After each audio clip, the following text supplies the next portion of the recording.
솔리스트 인사해야죠. 주집사님 일어나세요. 박수해 주시겠습니다.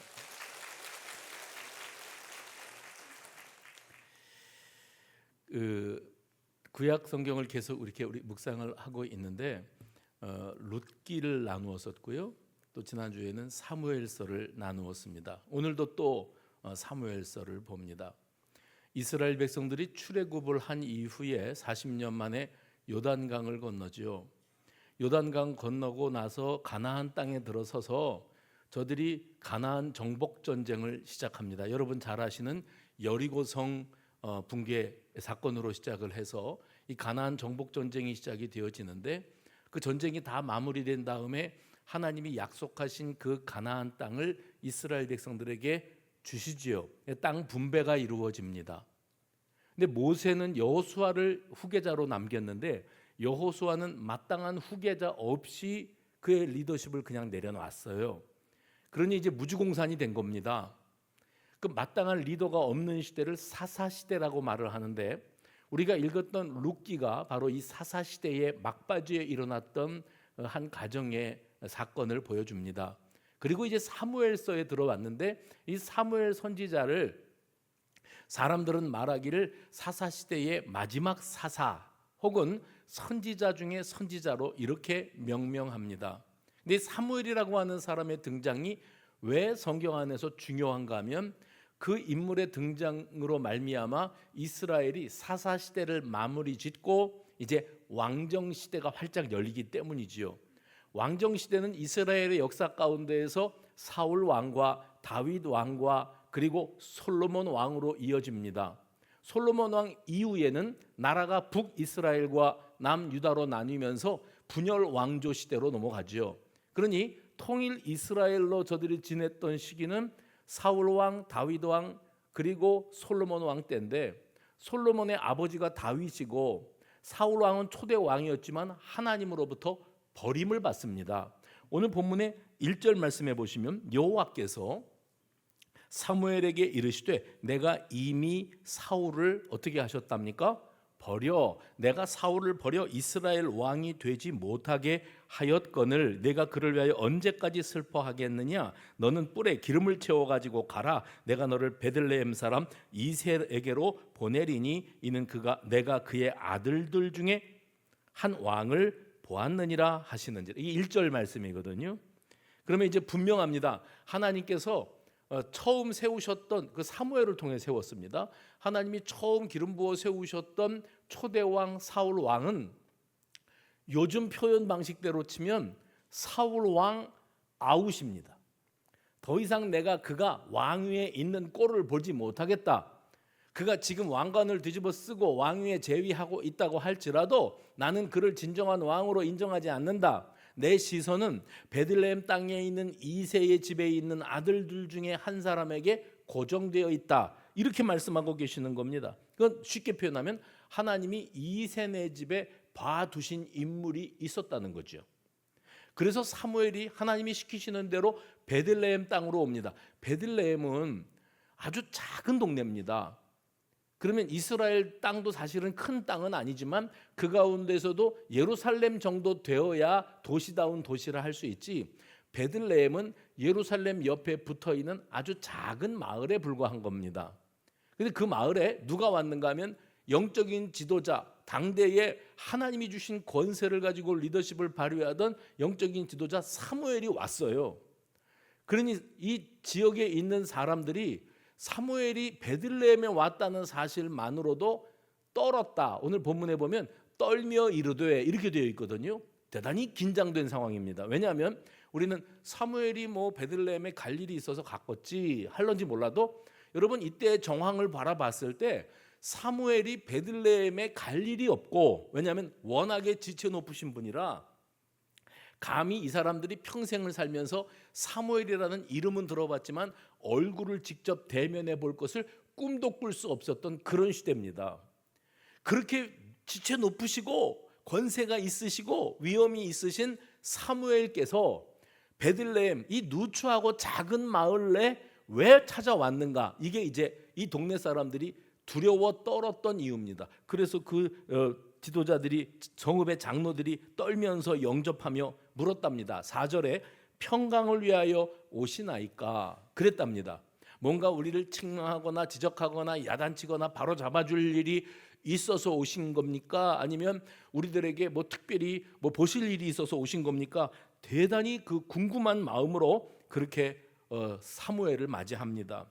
근데 사무엘은 이미 하나님에게서부터 내가 사울은 버렸고 사울 왕 아웃, 그 다음에 누군가를 지목해 두고 보고 있는 사람이 있는데 너는 이제 기름불 병에 기름을 채워서 그 베들레헴으로 가라. 거기에 가서 이새의 집 식구들을 제사를 드리면서 초청을 해라 그랬어요. 그래서 여러분 성경을 오늘 본문을 잘 보시면 사무엘이 베들레헴에 왔을 때 다짜고짜 이새네 집으로 가서 집합 이런 게 아닙니다. 베들레헴에서 일정한 장소에서 제사를 집례하는 거예요. 그 지체 높으신 분이 우리가 평생 얼굴 한번 보기도 어려운 그분이 우리 동네에 와서 제사를 집례하시는데 사람들을 불러요. 특별히 이새와 그의 아들들은 전부 참석시켜라 그랬어요. 그러니 동네 사람들이 왜 이새와 이새의 아들들은 특별히 꼭 데리고 오라고 말씀하시지? 과거에 사울이 왕이 될 때에 저 사무엘이 사울에게 기름을 부어서 그가 왕의 권세를 갖게 만들었던 적이 있었는데 이번에 우리 동네에 오면서도 그 유명한 기름불 병을 들고 왔단 말이지요. 그리고 이새와 그 아들들을 초대하라고 했으면 분명히 이새나 이새의 아들들 중에 누구에겐가 그 기름을 붓는 거예요. 그러면 곧 뭐를 뜻합니까? 이스라엘의 왕이 될 건지 아니면 이스라엘 가운데에서 어떤 그 권세 있는 지도자로서 임명받는 그 임명 행위가 일어날 것에 대해서 이 동네 사람들, 베들레헴 사람들이 넉넉히 다 짐작하고 있는 그런 상황이었더랬습니다. 그래서 이새와 이새의 아들들이 이제 그 제사의 자리에 참여했고, 그리고 이제 사무엘이 하나님의 지시를 따라서 거기에 왔으니 자기가 온 용무를 감당해야 되지 않겠어요? 그 아들들을 하나씩 바라보게 됩니다. 제일 먼저 이새가 사무엘 앞에 데리고 온 아들은 엘리압이라고 하는 큰 아들이었습니다. 맏아들. 그런데 사무엘이 그를 봤을 때 그가 눈에 확 띄었다고 그랬어요. 왜요? 기골이 장대하고 인물이 좋고 옛날에 사울 왕 세울 때 그랬거든요. 사람이 총기가 있고 키도 크고 인물이 아주 좋아서 이 사람 그 골룡포만 뒤집어 씌우고 왕관 씌우고 그리고 왕의 홀 지팡이를 움켜쥐게 하면 영락없이 왕감이다. 깜이라고 생각을 했어요. 그래서 엘리압이 이새의 첫째 아들이 왔을 때 사무엘은 이 사람이겠거니 해봅시다. 사람이 보는 눈으로 이 사람이겠거니 이게 딱이다. 엘리압이 이 사람한테 기름 부으면 이제 사울 왕 다음에 엘리압이 왕이 되려는가 보다. 누구 생각이지요? 어디까지나 자기 생각이에요. 그때 하나님이 유명한 말씀을 해주세요. 사무엘에게. 잘 아시죠? 시작.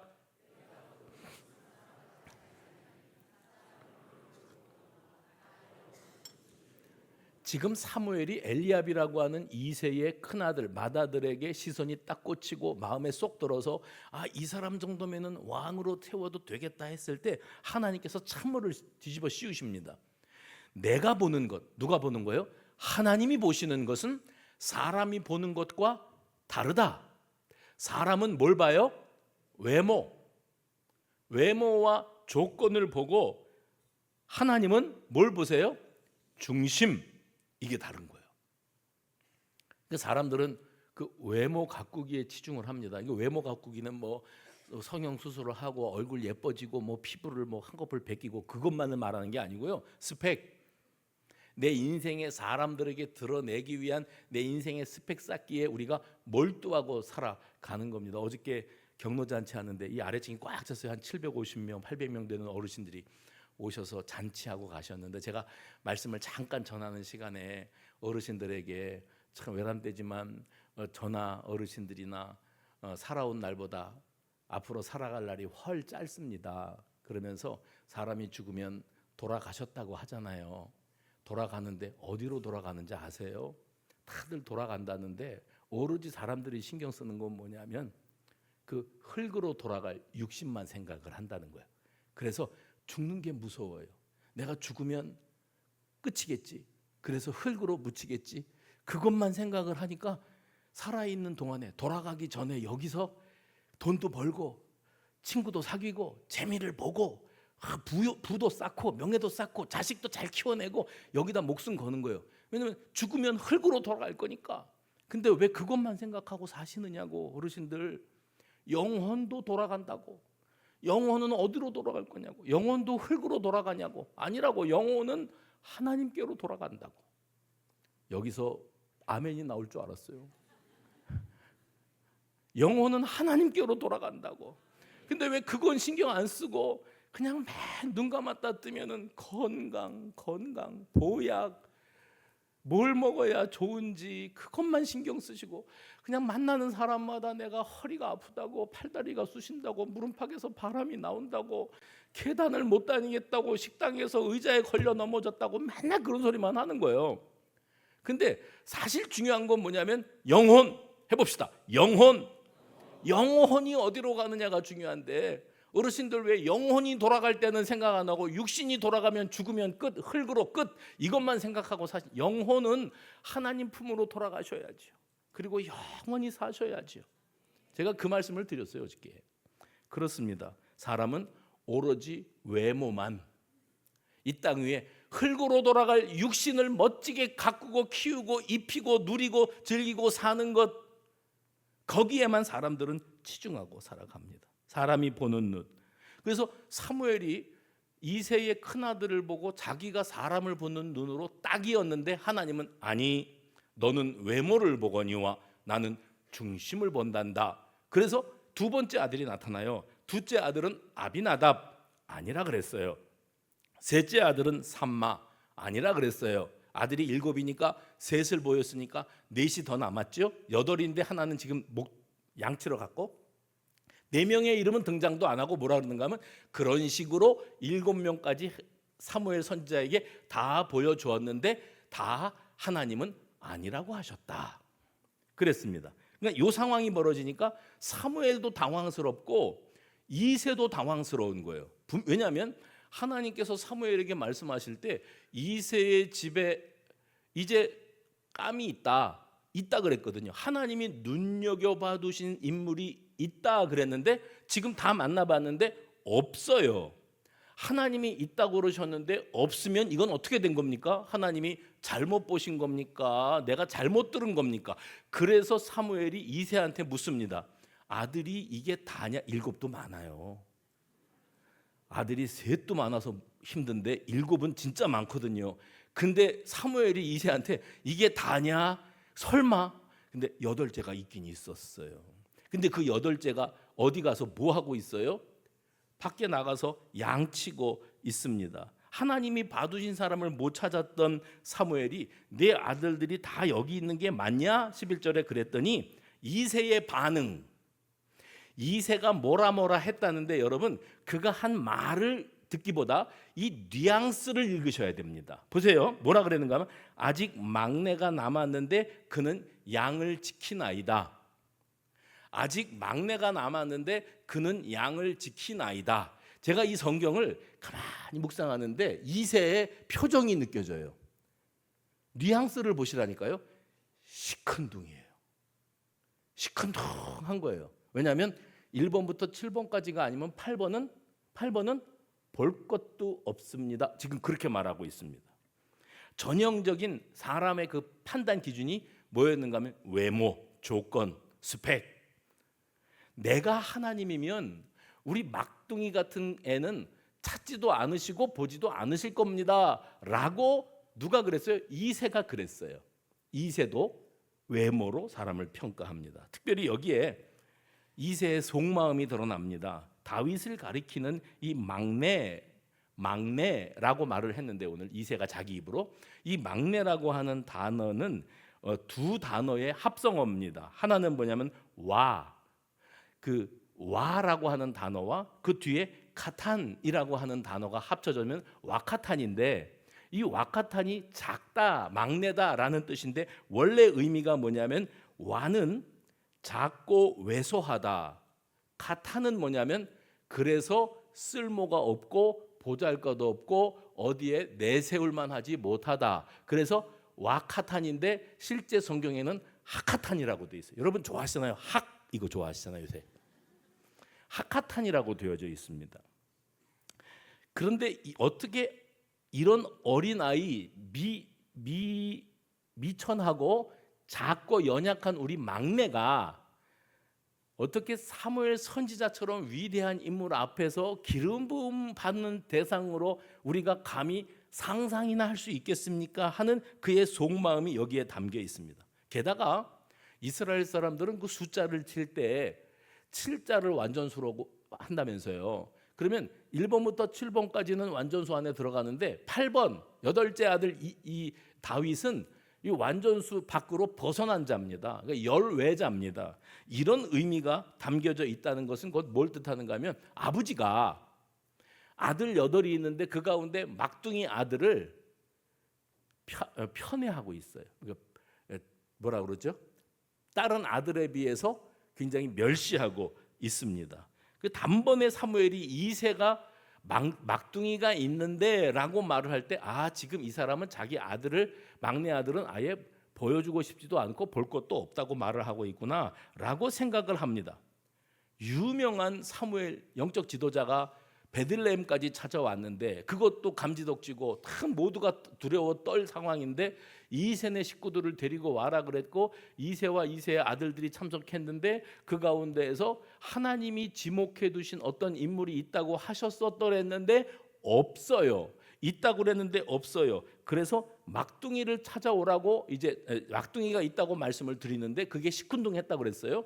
생각해 보십시오. 여러분 집에 이런 일이 일어났다 그러면 사무엘이 우리 집에 찾아와서 우리 식구들 가운데 누군가 중요한 인물이 있다고 말하면 그건 가문의 영광입니다. 누가 됐든지 가문의 영광인데 사무엘은 이새는 그렇게 생각하지 않습니다. 정상이 아닙니다. 그래서 사무엘이 단호하게 선언을 해요. 11절에서 사람 보내어 그를 데려오라. 그가 여기 오기까지 우리가 식사 자리에 앉지 아니하겠노라.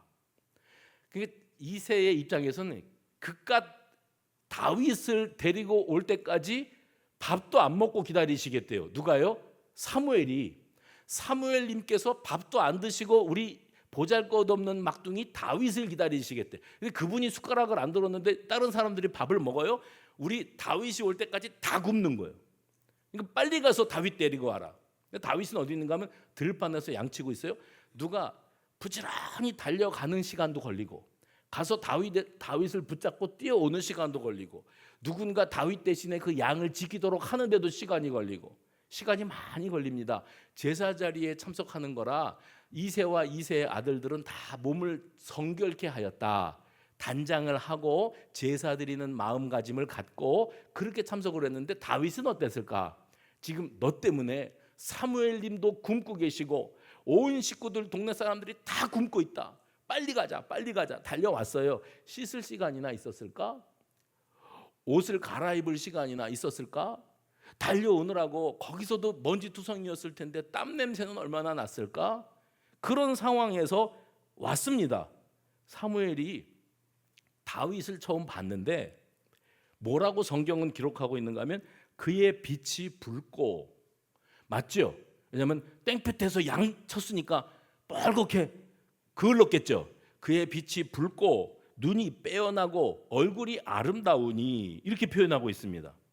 그래서 여러분들 이 성경에 사무엘이 다윗을 보고 그의 얼굴이 붉고 눈이 빼어나고 얼굴이 아름다웠다 이렇게 표현했는데 이거는 사무엘이 보는 관점이 아닙니다. 하나님이 다윗을 바라보고 있는 관점을 성경이 그렇게 기록을 하고 있는 겁니다. 사람의 눈에 보기에는 풍채도 작고 새까맣고 보잘것없는 모습이었던 게 분명한데 사실 사무엘이 인간의 눈으로 다윗의 첫인상도 마찬가지였을 거예요. 그런데 12절에 그의 빛이 붉고 눈이 빼어나고 얼굴이 아름다웠다고 하는 이 표현은 사실 사무엘이 한 말이 아닙니다. 왜냐하면 사무엘은 이미 7절에서 용모와 키를 보았고 엘리압을 보고 마음에 쏙 들었었다니까요. 외모를 보고 사람을 평가했다가 하나님으로부터 너 나는 중심을 보는데 너는 사람을 외모로만 보는구나 책망받았던 전과가 있는 사람이었습니다. 사무엘이 들판에서 양떼 지키던 목동이 달려왔는데 급히 소식 듣고 부지런히 달려왔는데 헉헉거리고 땀을 흘리면서 거기 서 있는데 그게 그렇게 용모가 아름답고 빼어난 얼굴이었을까요? 아닙니다. 그런데 하나님은 그 다윗을 보고 계셨고 그 얼굴빛이 붉고 눈이 빼어나고 얼굴이 아름답다 하셨고 그를 향하여 사무엘에게 말하십니다. 이가 그니가 뭐예요? 이 지금 와 있는 막둥이가 내가 말했던 그 사람이니 그 말이에요. 이 아들이 내가 내게 말했던 왕으로 봐두었던 그 인물이다.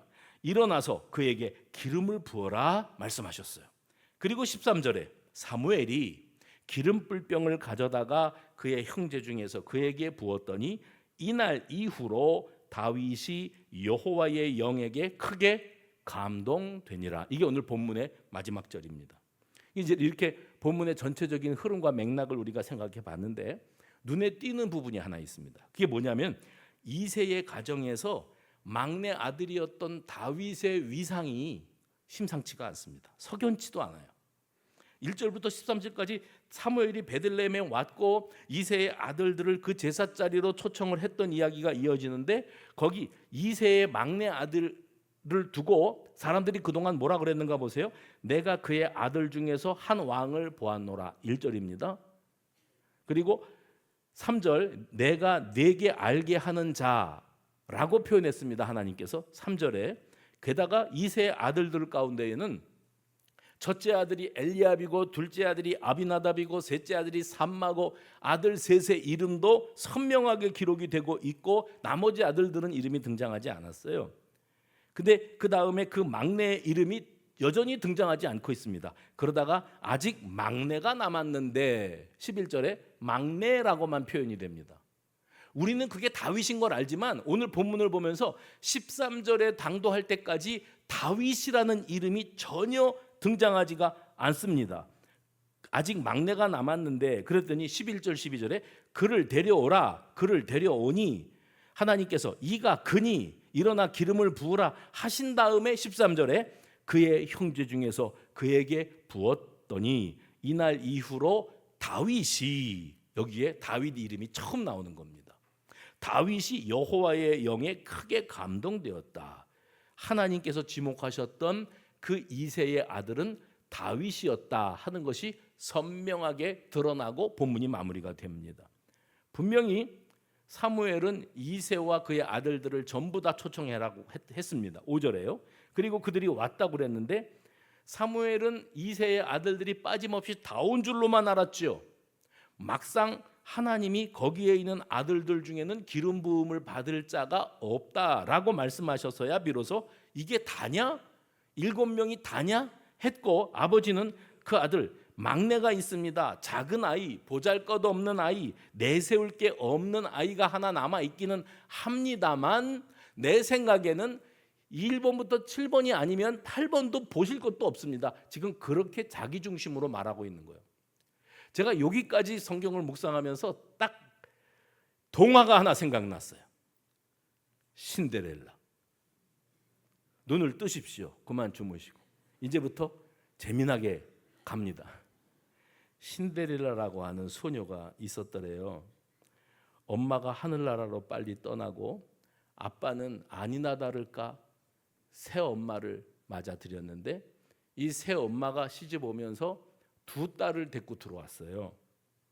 아버지가 바빠서 먼데 출장을 간 사이에 이 새 엄마하고 두 딸이 본성을 드러냅니다. 그래서 신데렐라를 구박하고 험한 집안일을 신데렐라에게 다 떠맡깁니다. 그래서 신데렐라의 별명이 뭐냐면 재투성이, 재를 뒤집어 쓴 아이 같다고 해서 재투성이라고 불렀어요.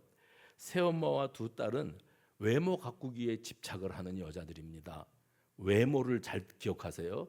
외모 가꾸기에 집착을 해서 그래서 뭐 찍어 바르고 머리를 뒤지고 볶고 풀렀다 감았다 풀렀다 감았다 하고 옷도 패션쇼 하듯이 갈아입고 그러고 사는데, 그러다 보니까 관리가 잘 되니까 예쁜 거예요. 예뻐 보이는 거예요. 그러나 그 심성은 아주 고약했어요. 심성을 이렇게 바꿉니다. 중심으로. 중심은 아주 고약했어요. 그때 왕자가 자기의 아내가 될 여인을 찾기 위해서 무도회를 개최하고 여인들을 초청했는데, 새 엄마와 언니들이 단장을 하고 무도회에 가면서 제투성이 신데렐라에게는 험한 집안일이나 하고 집 지키고 있으라고 했어요. 신데렐라도 무도회에 가고 싶었는데 집안일을 하면서 울고 있었어요. 슬퍼서 울 때 요정이 나타나는데, 천사로 바꿉니다. 천사가 나타나서 신데렐라에게 멋진 드레스를 입혀주고 호박을 마차로 바꾸어서 그거에 태워가지고 무도회에 참석을 시켰어요. 이 신데렐라가 그 행사장에서 신바람 나게 이제 그 무도회를 즐기는데, 왕자하고 다 순서가 와가지고 춤을 추는데, 춤을 추다가 갑자기 생각이 난 거예요. 그 천사가 뭐라 그랬는가 하면 12시가 되기 전에는 원대복귀 해라 그런 거예요. 그래서 12시가 땡 치면은 집에 가야 되는데 갑자기 땡 소리가 나갖고 아차 12시 그래가지고 냅다 춤추다 말고 그 자리에서 떠나다가 그만 구두 한 짝을 벗겨져가지고 거기 남기고 사라졌어요. 왕자는 참 괜찮았는데, 마음에 들었었더랬는데, 그래서 그 여자를 찾기 위해서 유리 구두를 들고 찾아다니는 거예요. 보통 여자들이 발 사이즈가 평균은 뭐냐면 230 아니면 235예요. 유리 구두도 그 사이즈였을 거예요. 근데 그 발에 맞는 여자를 찾으려면 수천 명은 될 것 같은데, 유독 신데렐라만 그 유리 구두가 맞았대요. 그래서 네가 그냐 그가 너냐 그래가지고 둘이서 행복하게 살았더래요가 이제 신데렐라예요. 내가 왜 성경을 묵상하다가 신데렐라가 생각이 났는가? 가족들에게 외면당하고 들판에서 양이나 치면서 마치 잊혀진 아이, 버려진 것만 같은 현실을 살던 아이가 다윗이었습니다. 제가 이게 찾아보니까 다윗이 왕위에 올랐지 않습니까? 왕위에 오른 이후에 자기 아버지를 만난 흔적이 성경에 나오지를 않아요. 무슨 사연이 있어요, 이 집에.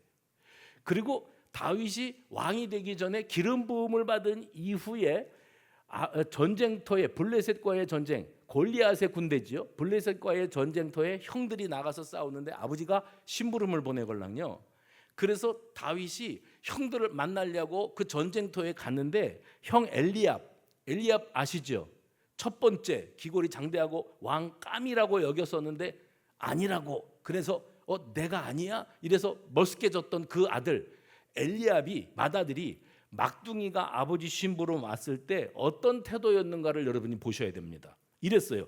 그가 다윗에게 노를 바라여 이르되 내가 어찌하여 이리로 내려왔느냐? 들에 있는 양들은 누구에게 맡겼느냐? 나는 내 교만과 내 마음의 완악함을 아노니 내가 전쟁을 구경하러 왔도다. 여러분, 이 말 속에 이세의 아들들이 이 다윗 막둥이에게 갖고 있었던 그 감정, 분풀이, 이걸 읽으셔야 됩니다. 어떤 마음이 있었을까요? 오늘 본문에 사무엘이 1번부터 7번까지 쭉 보고서도 아니라는데, 없다는데 이게 다냐 했을 때 그 아들들의 심정이 어땠을까요? 내가 혹시 왕이 될 상인가? 이랬었다고 했는데 다 아니라니까. 나는 왜 안 되는데? 내가 왜 아닌데? 그 박탈감도 있고, 그리고 막둥이 보잘것없는 양치기 목동 다윗이 그 기름 부음을 받는 순간을 눈으로 지켜보면서 그 형들의 감정이 어땠겠는가를 한번 생각해 보십시오. 상처 크게 받았을 겁니다. 그래서 그 다윗이 전쟁터에 형들 만나러 왔을 때 네 잘났다 한 거예요. 내가 네 교만한 거 알아. 네가 잘난 척하려고 왔지. 네가 전쟁 구경하러 온 거야 하고 그 아무것도 모르는 다윗에게 분풀이를 하고 있는 장면이 등장을 합니다. 여러분이 잘 알고 계시는 야곱이 12아들이 있었습니다. 그런데 그 아들들 가운데 야곱이 요셉을 특별히 사랑했대요. 성경은 말합니다. 그 이유는 자기가 사랑했던 여인 레이첼이 낳아준 아들이었기 때문이다. 그래서 그만을 특별히 애정하고 있는 것을 알고 있었기 때문에 야곱의 다른 아들들이 그것 때문에 마음에 질투심이 불타오르고 있었는데 아니나 다를까 요셉이 꿈 이야기를 해요. 내가 꿈을 꿨는데 내 곡식단에 아버지의 곡식단과 형들의 곡식단이 넙죽넙죽 결합되다. 그래가지고 뚜껑을 열리게 해요. 그래서 형들이 어떤 마음을 갖는가 하면 이걸 죽여 없앨까? 죽여버리려고 하다가 그러느니 그냥 우리 돈 몇 푼 받고 팔아 넘기자. 그래서 애굽으로 흘러가는 장사꾼들에게 노예로 팔아버립니다. 그래서 요셉의 인생이 애굽에서 노예 생활 옥살이로 시작했다가 옥에서 어떤 사연으로 이제 애굽의 총리 대신으로 신분 수직 상승의 역사가 일어나지요. 야곱은요, 자기 아들 가운데 사랑했던 요셉이 죽은 줄로만 알아요. 왜냐하면 다른 아들들이 그 아들은 짐승에게 물려가서 죽었습니다. 그가 입었던 이 옷을 보십시오. 갈기갈기 찢겨져 있는데 피투성이가 아닙니까? 아이고 내 아들 요셉은 죽었구나. 죽은 아들인 줄로 알아요. 거짓말인데 거짓말에 속았어요. 근데 그 야곱이 누구라고요? 아버지에게 거짓말, 제가 에서입니다 했던 그 인간이 자기도 아들들에게 거짓말에 속아 넘어갑니다. 이 성경을 보면 아주 이런 좀 드라마틱한 장면들이 굉장히 많이 담겨 있어서 우리의 현실을 좀 돌아보게 하고 찔림도 있게 하고 그리고 우리를 거울 들여다보듯 하게 하는 이런 메시지들이 담겨져 있습니다. 그런데 오늘 본문으로 돌아와서 이새에게 7 아들들이 있었는데 다윗을 향한 하나님의 특별한 시선, 내가 그 아들들 중에서 한 왕을 보았노라. 하나님이 그러셨거든요. 그런데 다른 아들들은 마음에 들지 않았대요. 그래서 그 아들들이 어떤 감정을 가졌는가 하면 나는 왜 아닌데? 왜 내가 아니냐고? 왜 나는 안 되느냐고? 왜 나한테는 기름을 안 부어주느냐고? 이게 큰 상처가 되는 겁니다.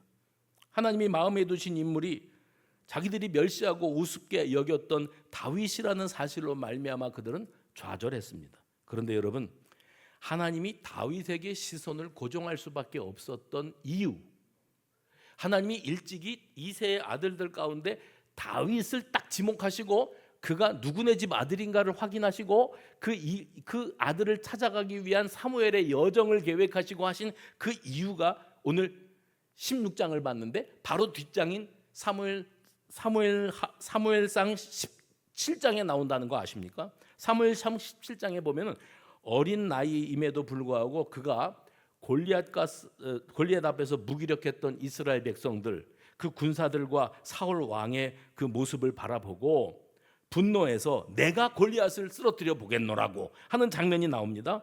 바로 뒷장 17장이에요. 그때 다윗이 사울 왕에게 내가 어떻게, 당신이 보기에는 외모를 보잖아요. 당신이 보기에는 골리앗하고는 게임이 안 되게 생겼는데 내가 어떻게 골리앗을 쓰러뜨릴 수 있다는 자신감을 가지고 있는가 하면서 그가 했던 말, 사무엘상 17장 34, 35절입니다. 주의 종이 아버지의 양을 지킬 때에 사자나 곰이 와서 양떼에서 새끼를 물어가면 내가 따라가서 그것을 치고 그 입에서 새끼를 건져내었고 그것이 일어나 나를 해하고자 하면 내가 그 수염을 잡고 그것을 쳐 죽였나이다.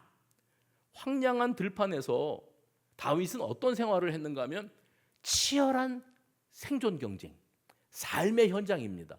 치열한 삶의 현장에서 치열한 생존 경쟁을 하고 살았습니다. 아버지에게도 형들에게도 인정받지 못하고 따돌림을 받고 있었던 상처 많은 아이였어요, 다윗이.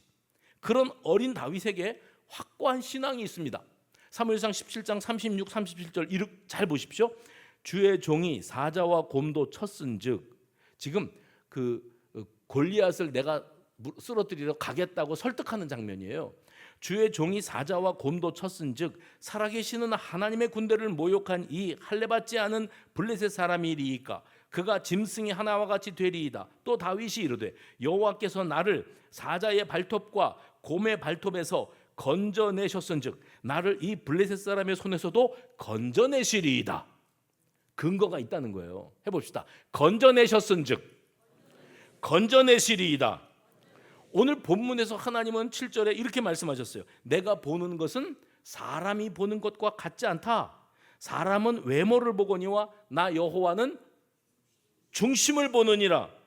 저는 이 상황 속에서 한 가지 확인하게 됩니다. 그게 뭐냐면 뒤늦게 막내 다윗이 도착했을 때 그의 빛이 붉고 눈이 빼어나고 얼굴이 아름답더라 라고 언급한 것은 하나님이 다윗을 보신 장면이었다. 사무엘이 그렇게 봤다고 썼지만 사무엘은 처음부터 외모만 볼 줄 아는 사람, 엘리야 보고 마음을 쏙 뺏겼던 사람. 그런데 사무엘이 그렇게 봤다는 것은 곧 하나님이 다윗을 바라보시는 특별한 시선이 있었다는 건데, 그 이유가 뭐였죠? 어린 나이였지만, 막둥이였지만 일찍이 하나님께 함께 살아내는 법을 터득했던 인물이에요. 참 이세의 가정에 다윗이라는 인물은 하나님과 내 현실을 살아내는 법을 터득했던 사람. 그렇다면 그는 하나님과 함께 살아가는 법을 누구에게서 터득했을까? 이 가정은요, 신앙생활의 모판입니다. 그래서 신앙은 교회학교, 주일학교에서 신앙을 키워주는 게 아니고 여러분의 가정에서 여러분의 신앙을 자녀들에게 전수하는 겁니다. 하나님이 주목하는 인물은 그런 가정에서 자라나는 아이들이에요. 그런데 이 이세네 집에는 아버지 이세가 다윗을 우습게 합니다. 우리 막내 하카탄 그랬잖아요. 우리 막내는 어리고 보잘것없고 그 미숙한 아이입니다. 많이 부족합니다. 그렇게 말. 형들은요, 나는 왜 안 되는데, 나는 왕이 될 상인데 이 우리 막내는 그 꿈도 못 꿀 아이, 이렇게 여겼고 그 아이에게 기름이 부어졌다는 것 때문에 상대적인 열등감과 박탈감 때문에 그 아이를 보면 볼수록 꼴도 보기 싫었던 그런 형들입니다. 그런데 다윗은 누구한테서 하나님이 나와 함께 하신다, 하나님께서 나를 건져내실 것이다, 이런 신앙을 가질 수 있었던 것일까? 다윗의 어머니의 이름이 성경에 한 번도 등장하지 않습니다. 가정에서 신앙이 자라는 법인데 아버지도 아니고 형들도 아니라면 이 아들에게 신앙을 전수한 사람이 분명히 있을 텐데 그가 누구였을까? 우리가 이것을 추론에 올라가다가 다윗이 골리앗 앞에서 했던 말을 통해서 단서를 찾습니다. 너는 칼과 단창으로 내게 나아오거니와 나는 만군의 여호와의 이름 곧 내가 모욕하는 이스라엘 군대의 하나님의 이름으로 내게 나아가노라. 그리고 그가 이렇게 말했어요. 오늘 여호와께서 너를 내 손에 넘기시리니 내가 너를 쳐서, 그 다음에 조금 뒤로 넘어가서요, 온 땅으로 이스라엘의 하나님이 계신 줄을 알게 하겠고 또 여호와의 구원하심이 칼과 창에 있지 아니함을 이 무리에게 알게 하리라. 전쟁은 여호와께 속한 것인즉 그가 너희를 우리 손에 넘기시리라. 야, 이런 신앙은 도대체 누구에게서부터 전수된 것일까? 아무리 생각해봐도 자생적 신앙은 아니에요. 누군가의 영향이 있어요. 하나님을 배웠어요. 그 하나님을 경외하는 신앙이 다윗의 중심 가운데 깊게 자리 잡고 있습니다. 다윗의 어머니의 이름은 한 번도 등장하지 않는데 다윗이 쓴 시편 가운데 언뜻 그 어머니의 모습이 슬쩍 지나가는 데가 있습니다. 시편 86편 16절에 보시면 이렇게 돼 있어요. 내게로 돌이키사 내게 은혜를 베푸소서. 주의 종에게 힘을 주시고 주의 여종의 아들을 구원하소서. 자기 구원해 달라는 얘기를 하는 건데 하나님 앞에 여종의 아들이라고 표현을 합니다. 어머니의 아들인 나를 구원해 달라고. 그 다음에 시편 116편 16절 보시면 여호와여 나는 진실로 주의 종이요 주의 여종의 아들 곧 주의 종이라. 주께서 나의 결박을 푸셨나이다. 여호와여 저는 주의 종입니다. 제가 주의 종인 것은 주의 종인 내 어머니의 아들이기 때문에 주의 종입니다. 이렇게 표현을 하고 있어요. 이 여인이 8 아들 가운데 어떤 관련으로 막내 아들에게만 신앙을 전수할 수 있었던 것인지에 대한 이야기는 성경에 나오지 않습니다. 이세의 가정에 아들이 8인데 한 여인이 8을 다 불가능한 일은 아니지요. 그랬었을까? 아니면 또 다른 여인네들이 있었고 이 아빠만 다른 아들이 다윗이 태어난 것이었을까? 그래서 그렇게 멸시를 당한 것이었을까? 혹 그의 어머니는 그 여인들 가운데 가장 비천한 신분은 아니었을까? 여러 가지 신학자들의 상상과 추론이 있습니다만은 성경이 말하지 않으면 우리가 단정은 할 수가 없어요. 그런데 분명한 것 한 가지는 성경에는 이름조차 남기지 않고 간 어떤 무명의 여인이 다윗의 어머니인데 그 아들에게 하나님을 향한 믿음과 소망의 씨앗을 심어 주었다는 거예요.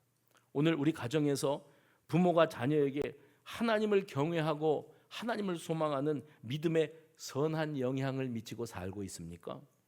자녀는 부모의 삶을 통해서 하나님의 살아계심을 실감해 봅시다. 실감. 우리 어머니가 기도하시는 모습, 우리 어머니 아버지가 화목한 가정을 꾸려가시는 모습을 보면서 하나님은 살아계시구나, 우리 가정은 천국 같은 가정이구나를 실감. 나도 시집가서, 나도 장가가서 이런 가정을 꾸려야지 하는 마음이 들어야지. 나는 시집 안 갈란다, 안 갈란다. 나는 장가 안 갈란다. 왜 안 가냐? 네가 뭐가 부족해서. 우리 엄마 아빠처럼 될까 봐 내가 안 갈란다. 난 그런 집들을 꽤 많이 보거든요. 1절, 내가 그의 아들 중에 한 왕을 보았느니라 하신 하나님께서 오늘 여러분들의 가정의 아이들을 주목하시기를 바랍니다. 그래서 내가 수성교회 아무개네 가정에서 장차 이 사회에 존경받을 만한 크리스찬 리더를 보았노라. 내가 수성교회 아무개네 가정에서 모두의 스승이 될 만한 인격적인 스승을 보았노라. 내가 수성교회 누구네 집에서 이 사회를 공정하게 재판할 수 있는 법률가를 보았노라. 내가 수성교회 누구네 집에서 이 민족, 소망 없는 민족, 참 지도자를 한 번도 본 적이 없는 이 민족, 불쌍한 민족의 진정한 리더, 진정한 지도자를 봐두었느니라. 내가 수성교회 아무개네 집에서 정말 양떼를 위하여 목숨을 내놓는 진정한 목자, 목사를 보았노라. 이런 선언이 우리의 가정을 향하시게 되시기를 간절히 소망합니다. 누가 뭐라 그래도 진주는요, 진웅탕 속에, 돼지 우리 여물통 속에 들어가 있어도 빛을 발하게 되어 있어요. 다윗 막내는 뭐가 달라도 달랐습니다. 하나님이 그렇게 보셨으니까요. 그러니까 우리는 외모만 보잖아요. 여러분 집에 그 싹수가 있는 아이가 있고 싹수가 노란 아이가 있을 겁니다. 이 녀석은 말도 잘 듣고 공부도 잘하고 그래서 명문 대학도 들어가고 대기업에 취직도 했고 어디에 내놔도 우리 아들이 뭔지 아냐, 우리 딸이 어떻게 사는 줄 아냐, 그렇게 할 만한 자식이 있는가 하면 아픈 손가락도 있게 마련이에요. 그 얘기는 하고 싶지가 않아요. 남 부끄러워서 숨겨두고 싶어요. 내게 그런 자식이 있다는 얘기를 아무도 몰랐으면 좋겠어요. 그런데 하나님은 너는 외모를 보냐, 스펙을 보냐, 조건을 보냐, 그래 공부 잘하는 그 자식이 너한테 그렇게 효도하더냐, 공부 잘하고 똑똑한 그 자식이 신앙의 대를 잇더냐, 나는 네 집에서 아무개를 보고 있노라. 그거는 의외의 아이 거예요. 왜요? 어머니가 눈물로 기도하고 아버지가 신앙의 본을 보일 때 이 아이들이 세상 가운데서 방황하지 아니하고 신앙을 그대로 이어받고 나갈 때 하나님이 그 인물을 다윗 바라보듯이듯 해봅시다. 다윗 보시듯. 누군가 하나님이 다윗 보시듯 하는 아이가 있고 하나님은 그를 들어 위대하게 사용하시는 겁니다. 그것이 우리 가정에서 일어나는 놀라운 역사가 되어지시기를 주님의 이름으로 축원합니다.